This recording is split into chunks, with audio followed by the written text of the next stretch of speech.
hadi kwa kitanda. Mr. Speaker, kuna ndoa yenye haina kukosana.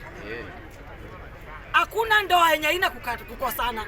Nyinyi watu wa tuta, kazi yenu ni kuweka macho kwa hii yetu hii linda mwananchi yetu hii.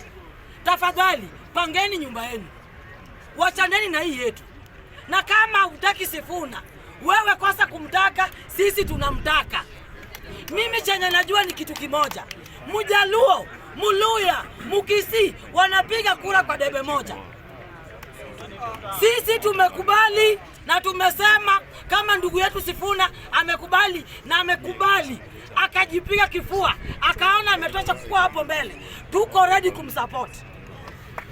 Mr. Speaker, nataka kuambia Rigathi Gachagua kitu moja.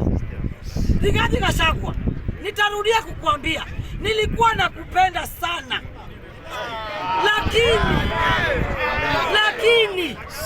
Lakini Gachagua, ukitaka kuanza kuona kana kwamba Wajaluo ni watu wajinga hii Kenya, tutakuambia hii Kenya bila Wajaluo haiwezi kalika.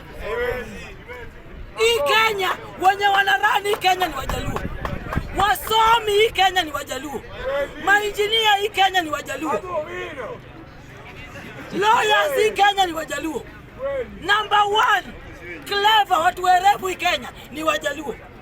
So wacha kupanga watu. Wewe kama umeona kuna Wakikuyu wachache wenye unapanga, panga hao Wakikuyu. Na si Wakikuyu wote unapanga. So Mr. Rigathi Gachagua, learn to respect Luos. Learn to respect Luos. Rigathi Gachagua, tunakuogopa lakini tunakuheshimu lakini hatukuogopi. Sisi hatukuogopi. Sisi Wajaluo ndio vichwa ngumu hii Kenya hii. Hata Ruto mwenyewe anajua na dini la kina nani.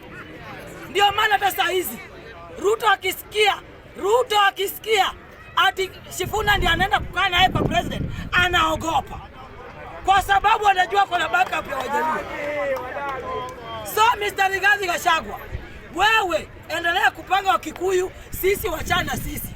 Tutajua na tutapanga Ruto 2027. Asante sana Mr. Speaker.